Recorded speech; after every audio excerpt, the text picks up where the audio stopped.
Der er ikke. Her skal der er Richie Porte hernede. Næst sidst. Ja. Richie Porte har altså haft en defekt. Så det er alarm, det her.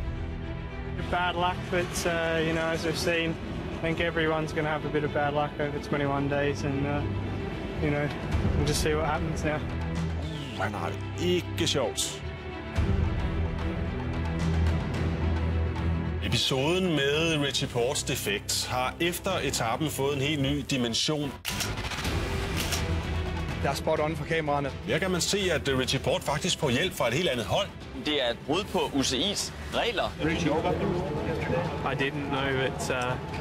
I don't think anyone really knew about the rule. Det, der er brud, det er, at han har fået hjælp af en anden end mekanikerne. Ja, det er ikke nogen sjov situation, det her for Richie Porte. Så skal de ud til højre. Venstre i vejen.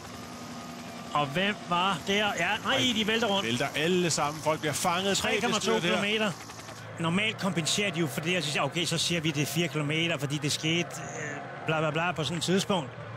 Men det gør de ikke på grund af det der med Richie Porte den anden dag. Og se, han har fået cykel i dag af en anden. Nu har de lært af lektien, men det er bare en forkert cykel, jo. Ja, Richie Porte er jo helt ude, jo. Cataldo har også tabt tid i dag. Kreuziger har rykket op foran ham. Det mest interessante, synes jeg, det er, hvordan er hans mentale tilstand lige nu. Altså, har han slået fra?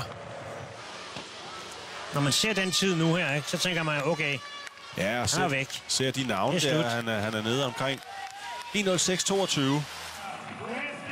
Og Richie Porte slutter i 1.22.12. Det er altså en bizarre oplevelse, det her med, at klassementsrytternes tider er helt på munden. Han har været knækket, altså mentalt, det er jeg sikker på, fordi sådan en enkelt start der, det kan jeg ikke huske, han har kørt. Altså ligegyldigt, om han havde haft modvind eller medvind, så havde det nok været ligegyldigt i dag. Richie Porte hører vi radiotur. Det er sat af. Ja, det er jo direkte svar. Så er det jo bedre at tage hjem, han har sagt. Og sidder her, Richie Porte har altså sluppet taget, har sluppet feltet, har sluppet mentalt og fysisk helt og aldeles.